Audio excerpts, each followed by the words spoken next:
What is going on, guys? Welcome back to the channel, and today we're going to be taking a look at Dr. Ratio's light cones damage calculations. We're going to be testing out a level 80 Dr. Ratio with 2400 attack, 150 crit damage, and 38.8 damage, imaginary damage from the orb, and it's going to be using 5 debuffs for his max 50% damage bonus increase. Dr. Ratio himself only gives crit multiplier, so he gives himself 30% crit damage from his summation trace, and then he also gives himself a 10% damage bonus increase per debuff after the third debuff. So if you have 5 debuffs, he's going to give himself a 50% damage increase, which is this right here.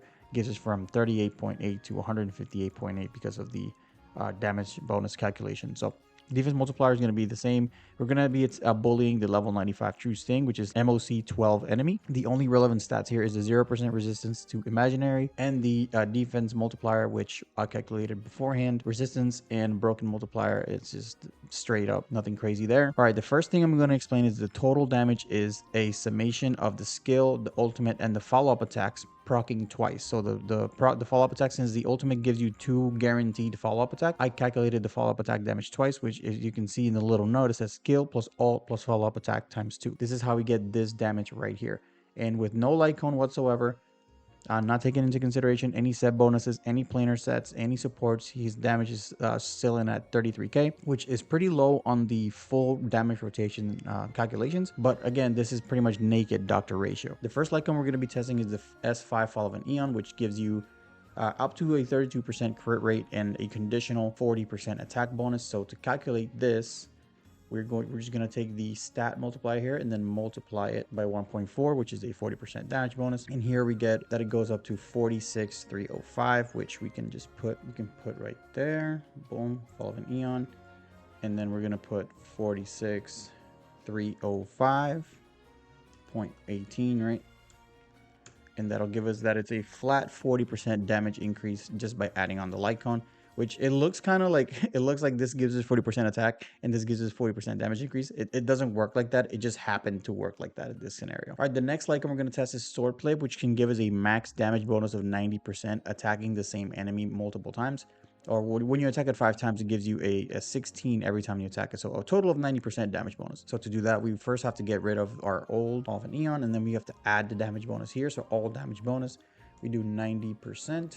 And then that brings our total to 278, and our damage is going to jump up almost 50k for the damage rotation, 14k for the follow-up attacks. Remember, it triggers twice, so it's more like 29,000 because it triggers at least twice every time he uses his ult. But remember, his follow-up attacks can trigger more than 2 times because every time. Okay, so we got Swordplay, so let's put it over here and then let's put in the number. So it's 48,841.86 or 87 for a total of 47% attack, a little bit more than the S5 Fall of an Eon, which makes sense because, you know, Swordplay is a little harder to get at S5 than Fall of an Eon, but I mean, there's still good option. These are both good options. The next one we're going to test is going to be Only Silence Remains, which gives us a unconditional 32% attack, which we already kind of calculated with Fall of an Eon, so we already know it's going to be less than that, but I calculated as well just so people that don't have any of these can also have a Only Silence Remain option.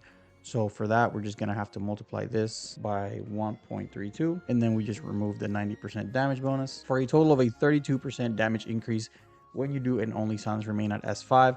Obviously, if you don't have it at S5, it's going to be less. That's the same for all of these, but I just calculate S5 because they're easier to get than the signature light cones. Okay, we're actually going to calculate Topaz's signature light cone, and for those of you who don't know what it does, it increases the wearer's crit rate by 18% and their follow-up attacks damage by 30%. After the wearer hits him with a follow-up attack, apply Tame State to the target, stacking up to 2 times so you can stack up the Tame twice. And then when allies hit enemy targets under the Tame State, every Tame stack increases the crit damage dealt by 12%. So from the Tame State, you can get a max crit damage of 24% extra when you're attacking a Tame State unit. So let's just calculate this. So crit damage, we're just going to add it over here. So we're just going to add 24% in there. And then we also have a follow-up attack for the crit damage. So here we're just going to go damage boost and we're going to add 30%. So after we add Topaz's light cone, we have a total of 40,943.65, which is a total of a 23.79% damage increase. This light cone is really good for Topaz, and it looks like it's really good for Dr. Ratio, but it's really not, unless I'm misunderstanding how it works.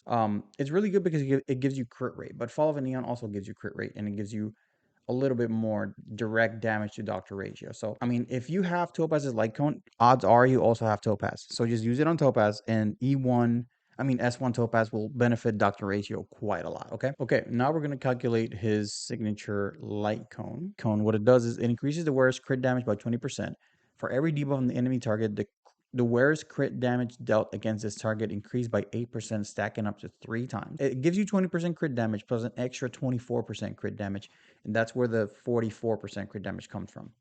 When using the ultimate to attack an enemy target, the wearer receives a disputation effect, which increases the damage dealt by 36% and enables the follow-up attacks to ignore 24% of the target's defense, and this effect lasts for 2 turns. So essentially, you get a 30% damage increase, and then the follow-up attacks ignore 24% of the follow-up attack damage of the target's defense. So really, really good light cone for him. Calculate this, I'm going to have to calculate the defense multiplier with 24% of his defense ignored, which I did off camera. So let's just replace that there. And because it's only on the follow-up attack, we only apply it over here. So as you can see, it's going to have the regular defense multiplier for the skill and ultimate, but on the follow-up attack is going to be a different multiplier. Then the crit damage gives you 36%, so we can just do 36% over here. Boom. And then we also have a crit damage multiplier of 44, so we just add 44% over here. And then this will make our damage 53,199.53. Boom. And this gives you a total of a 60% damage increase. So obviously Dr. Ratio's light cone is his own light cone is going to be the best one. But as far as the free-to-play options, I think the best one it'd be a S5 swordplay. Gives him more bang for buck because the damage increase applies to everything he does, not just the follow-up attack. And then but the attack increases are not as powerful as straight up damage bonus increases.